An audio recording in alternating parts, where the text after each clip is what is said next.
On peut entendre pas mal d'idées reçues sur le mixage et le mastering, à tel point que certaines nous font stagner des mois et des mois tant elles sont ancrées dans le métier. Je vais essayer de parler de quelques mythes de ce type dont il faut vraiment se méfier. Premièrement, il faut forcément mettre de la reverb sur les voix. Celle-ci elle est assez compliquée à aborder parce que moi-même je vous montre dans quasiment toutes mes vidéos que je mets des reverbs sur les voix. Mais attention, c'est pas parce que je mets de la reverb sur les voix qu'il faut forcément de la reverb sur toutes les voix tout le temps. Bien souvent l'utilisation de délai permet de garder une voix plus frontale et c'est ce qu'on souhaite, tout en donnant l'aspect de spatialisation. Donc on utilise par exemple un délai 1/16 ou 1/8, un peu en fond, potentiellement avec un léger élargissement, et on joue la prod. On essaie de le mettre, puis de le retirer, et on se rend compte que quand on le retire, on perd en spatialisation. Donc c'est à ce moment-là qu'on sait qu'il faut le garder. Ça j'en ferai la démonstration dans une vidéo très bientôt, donc restez branchés. La deuxième chose, c'est que le mix et le mastering va faire sonner bien ton morceau. Quelque chose que je répète assez souvent aux gens avec qui je parle de mixage, c'est que le mixage c'est secondaire. Un morceau inaudible sans mix sera pas bien meilleur avec. Ça permet évidemment de mettre en valeur des aspects de la production et de la voix, donner du mouvement, de la surprise, de la consistance. Il faut aussi comprendre une chose vraiment primordiale, la production, l'arrangement, l'enregistrement sont vraiment les choses les plus importantes du processus. On veut passer du temps à faire de la musique, du record, penser son morceau correctement, plutôt que d'avoir un produit bâclé qu'on envoie en mixage en ayant limite honte de ce qu'on envoie. Et pour le mastering, c'est pareil. Si un morceau est mal produit, mal record, mal mixé,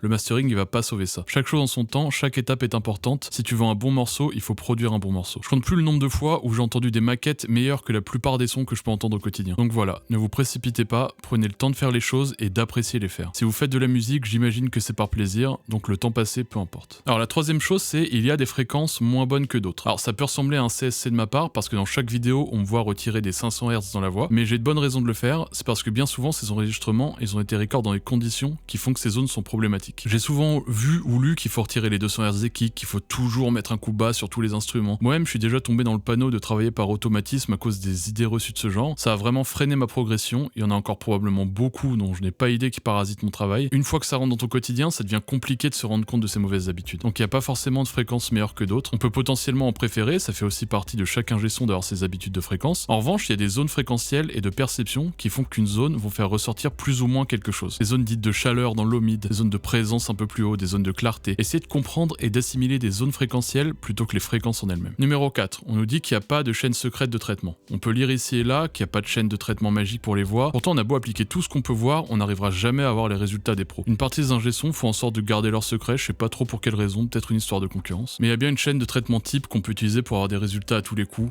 à quelques réglages près, mais c'est toujours la même chose. Sinon, comment vous expliquer qu'un mec comme Leslie Braithwaite, mixeur notamment de Cardi B, Pharrell, Lil Uzi Vert, disent mixer des sons en 1h30. Vous pensez qu'en utilisant à chaque fois des choses différentes, c'est possible? Depuis des années, je cherche à atteindre cette chaîne de traitement et je pense y être arrivé récemment. Si ça vous intéresse, dites-le moi en commentaire et j'y dédierai une vidéo complète. La cinquième chose, c'est mixer en mono donne de meilleurs résultats. Alors celle-ci a pas mal été répandue par Mix by Ali qui disait que la chose importante que Dre lui avait appris, c'est de mixer 80% de son son en mono sur une seule enceinte plutôt bas de gamme. Alors je trouve quand même curieux d'avoir des dizaines de milliers d'euros d'enceintes pour mixer sur des enceintes à 300. En fait, je pense qu'il s'est mal exprimé et que ça a créé pas mal de confusion. Évidemment, de checker son mix en mono sur une enceinte un peu douteuse, ça permet de se rendre compte de problèmes et de rendre son mix un peu plus clean. Évidemment, Mix by Ali, il a immensément plus d'expérience que moi. Je suis à des années-lumière de son niveau et j'aime énormément son travail, mais c'est pas la question. Ce qui est intéressant à assimiler d'après moi dans le mixage en mono, c'est le rapport à la balance. On le sait, quand on bouge un élément dans la stéréo, la perception de son volume change. Qui dit perception de volume dit aussi perception fréquentielle. Parfois, lors de la phase de placement panoramique, on peut avoir tendance à un peu mal percevoir certaines subtilités qui sera plus facile d'appréhender en mono, étant donné que tout se recentre. Le fait que tout se recentre met en contexte les différents volumes et permet de travailler sa balance fréquentielle de façon plus simple et plus précise. Il en va de même pour le masking fréquentiel. Je le rappelle, le masking, c'est quand plusieurs éléments ont une fréquence commune et qu'on commence à avoir du mal à percevoir ce qui est quoi. En passant en mono, comme tout se passe plus que sur deux plans, le vertical et la profondeur, on arrive à percevoir plus facilement ces embrouilles fréquentielles. Donc checker en mono, faire des réglages en mono et s'en servir au fil du mix et du master, je trouve ça très intéressant. En revanche, faire un mix complet en mono, c'est assez insensé parce qu'il pourrait nous faire négliger le plan horizontal et plein de détails. Ensuite, j'ai mis un sixième en bonus, c'est l'argument d'autorité. Les gens qui suivent cette chaîne regardent les vidéos pour apprendre des choses. Étant donné que c'est moi qui donne les explications, on peut naturellement se dire que je possède des informations dont vous avez besoin. Donc je vais partir du principe que j'ai plus de connaissances dans le sujet que la majorité des gens qui me regardent. Ce qui fait théoriquement de moi une figure d'autorité. J'affirme des choses dans mes vidéos, je donne différents conseils, et si je le fais et qu'une majorité des choses marchent pour vous, alors vous partirez du principe que je sais.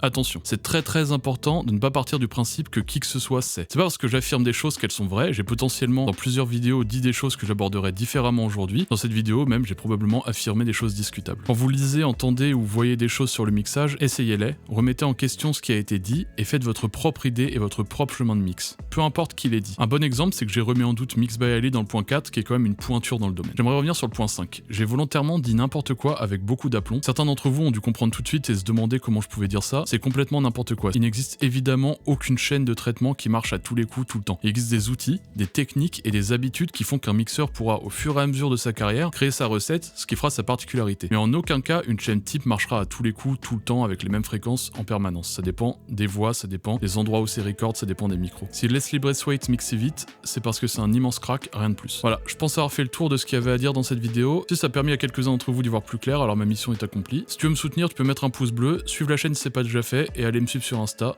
Merci de m'avoir écouté. Bye.